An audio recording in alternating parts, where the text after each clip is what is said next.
पिछले एपिसोड में हमने देखा था कि नाइली घोस्ट रूइन के अंदर आ गया होता है, जहां पर आने के बाद उसे काफी सारी सोल दिखाई देती है। अगर वो सारी सोल को मारते जाए तो उसके बदले उसे स्पिरिचुअल स्टोन मिलेंगे, जिनका इस्तेमाल करते हुए वो अपनी कल्टीवेशन पावर बढ़ा सकता है। लेकिन तभी वहां पर एक पावरफुल बंदा आ चुका था, जो वहां पर नाइली को रोकने के लिए आया होता है। ये देखकर तो नाइली भी हैरान रह चुका था कि आखिर ये है कौन। जिसके बाद यहाँ से ये एपिसोड शुरू होता है। तो इस एपिसोड की शुरुआत में नाइली उससे पूछ रहा होता है, आखिर तुम हो कौन और यहाँ पर क्या करने के लिए आए हो। जिस पर वो आदमी उसे अपना नाम बताता है, जिसका नाम मूरोंग था। ये सुनकर तो नाइली भी हैरान रह जाता है। उसे समझ में आता है ये तो उस लिस्ट का नंबर 1 बंदा है और इसी ने यहाँ पर सबसे ज्यादा सोल को मारा है। ये यहाँ पर लगता है मुझे रोकने के लिए आया होगा, ताकि मैं इससे ज्यादा यहाँ पर सोल को ना मार दूं। तभी वहाँ पर मूरोंग का साथी आ जाता है, जो वहाँ पर आने के बाद मूरोंग से कह रहा होता है, सीनियर ब्रदर, क्या आपको पता है, मैंने सुना कि नाइली यहाँ पर आपको बुरा भला कह रहा था। उसने कहा कि आप तो किसी काम के नहीं हो, आपके ऐसा कचड़ा इंसान तो उसने आज तक नहीं दिखा। यही सारी उल्टी पुल्टी बातें वो आपके खिलाफ कर रहा था। ये सुनकर तो मूरोंग के गुस्से का वहाँ पर ठिकाना नहीं रहता। वो वहाँ पर अपनी पावर को एक्टिवेट करने लगता है और नाइली से कहता है, क्या मेरा साथी यहाँ पर सच कह रहा है? अगर वो सच हुआ तो देख लेना, मैं आज तुम्हें यहाँ पर जिंदा नहीं छोड़ने वाला। ये सुनकर तो नाइली भी हैरान था कि आखिर ये है कौन, यहाँ पर आकर मेरी बुराई क्यों कर रहा है। मैं तो यहाँ पर आने के बाद इससे कुछ बात ही नहीं की, मैं तो इस मूरोंग को जानता भी नहीं था, तो आखिर मैं इसकी बुराई कैसे कर सकता हूँ। लेकिन मूरोंग तो वहाँ पर बहुत ज्यादा गुस्सा हो चुका था। वो अपनी पावर का इस्तेमाल करते हुए नाइली को वहाँ पर कैद कर लेता है और उसके ऊपर अपने ऑरा का प्रेशर डालना शुरू कर देता है, ताकि नाइली को यहाँ पर दबाकर उसकी जान ले सके। नाइली उससे कह रहा होता है, क्या तुम अपने साथी की बकवास बातों पर भरोसा करोगे?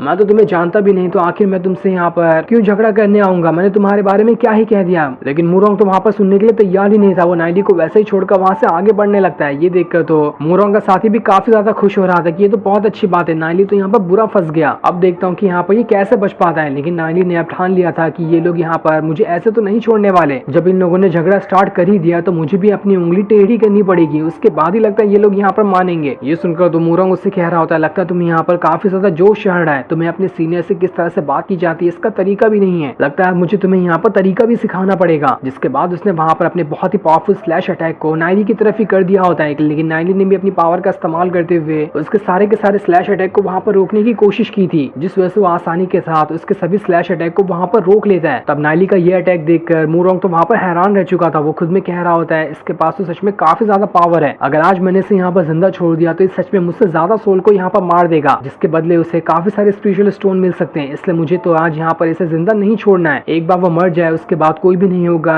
इस घोस्ट रूइन के अंदर जिसके मेरे खिलाफ जाने की हिम्मत होगी। जिसके बाद उसने दोबारा से नाइली के ऊपर अटैक करते हुए उसे वहां से उठाकर बहुत दूर फेंक दिया होता है। ये देखकर तो नाइली को समझ ही नहीं आता कि आखिर यहाँ पर उसके अटैक का इस मूरोंग के ऊपर उतना खास असर क्यों नहीं हो रहा। मूरोंग के पास सच में काफी ज्यादा पावर होगी, तभी तो उसके अटैक का यहाँ पर असर नहीं हो रहा है। मूरोंग नाइली से कहता है, क्या तुम बस यही कर सकते हो? तुम्हारे पास तो सच में कोई पावर नहीं है, लगता है मुझे अब तुम्हें अपनी पावर दिखानी पड़ेगी ताकि तुम्हें बता सकूं कि मेरे पास कितनी पावर है और तुम मेरे सामने कुछ भी नहीं हो। जिसके बाद उसने वहां पर उसका स्टोरेज बैग भी ले लिया था, जिस बैग के अंदर नाइली ने अपनी सारी की सारी सोल को मारकर कलेक्ट करके रखा होता है। उसे लेने के बाद वो नाइली से कह रहा होता है, इस कंपटीशन में थोड़ी बहुत तो चीटिंग चलती ही है, मैंने थोड़ी सी यहाँ पर चीटिंग करके तुम्हारी सारी की सारी सोल ले ली है, हिम्मत है तो आओ और मुझे इन सोल को वापस लेकर दिखाओ। जिसके बाद उसने वहां पर अपनी मार्शल सोल को भी बाहर निकाल लिया था, जो कि बहुत ही ज्यादा बड़ी और बहुत ही ज्यादा खतरनाक दिखाई दे रही होती है। उसे निकालने के बाद वो नाइली से कह रहा होता है, लगता है अब बारी आ चुकी है तुम्हें सबक सिखाने की, आखिर सीनियर के सामने किस तरह से पेश आते हैं। तुमने मेरे सामने आवाज उठाने की बहुत बड़ी गलती कर दी है, इसलिए अब इसकी सजा भुगतने के लिए तैयार हो जाओ। ये देखकर तो नाइली भी हैरान रह जाते कि इसकी मार्शल सोल तो बहुत ही ज्यादा बड़ी और पावरफुल दिखाई दे रही है। इसके बाद वो मार्शल सोल अपने हाथ का इस्तेमाल करते हुए नाइली के ऊपर एक बहुत ही खतरनाक अटैक करते हुए उसे जमीन के अंदर ही दबा देती है। ये देखकर तो सारे के सारे लोगों को लग रहा होता है कि नाइली यहाँ पर जमीन के अंदर दबकर ही मारा गया होगा। लेकिन जैसे वो सोल अपना हाथ हटाती है उसके नीचे तो नाइली होता ही नहीं। ये देखकर तो मूरोंग भी हैरान था कि अरे नाइली गया कहाँ पर, ये मेरे सोल के अटैक से इतनी आसानी से कैसे बच गया। मुझे तो लगता है कि अटैक होने से पहले ही वो वहां से बचकर भाग निकला होगा, तभी तो ये इतनी आसानी से बच गया, वरना मेरी मार्शल सोल के अटैक से कोई भी जल्दी नहीं बच सकता है। ऐसा लग रहा है कि उसने अपना खुद का फॉर्म बदल लिया होगा और खुद को किसी और चीज में ट्रांसफॉर्म कर लिया है, तभी तो ये इतनी आसानी के साथ यहाँ से बच गया। लेकिन आखिर इसके पास कितनी ज्यादा पावर है जो खुद को ट्रांसफॉर्म भी कर सकता है। लेकिन चाहे कुछ भी क्यों ना हो जाए, आज तो मैं उसे ढूंढ कर यहाँ पर उसकी जान लेकर ही रहूंगा। मैं उसे घोस्ट रूइन के अंदर ऐसा खुला घूमने तो नहीं दे सकता, चाहे वो किस रूप में भी क्यों ना हो जाए, मैं उसे मार कर ही रहूंगा। जिसके बाद वो नाइली को ढूंढने के लिए निकल जाता है, लेकिन वो पूरे घोस्ट रूइन में ढूंढता है, उसे वहां पर वो कहीं पर भी दिखाई नहीं देता। दूसरी तरफ हम नाइली को देखते हैं जिसने खुद को किसी और ही रूप में ढाल लिया होता है और उस रूप में ढालने के बाद वो मूरोंग से बचकर भाग रहा होता है, जिस वजह से मूरोंग पूरे के पूरे घोस्ट रूइन को छान मार लेता है। लेकिन उसे वो नाइली कहीं पर भी दिखाई नहीं देता कि नाइली आखिर चला तो चला कहाँ गया। वो ये देखकर हैरान रहता है कि अब मैं नाइली को कैसे ढूंढूंगा, अगर वो यहाँ पर रहा तो सारी की सारी सोल को मारकर यहाँ से भाग निकलेगा। तब वहां पर उसका साथी भी आ जाता है जो मूरोंग से कह रहा होता है, सीनियर ब्रदर आपको को फिर से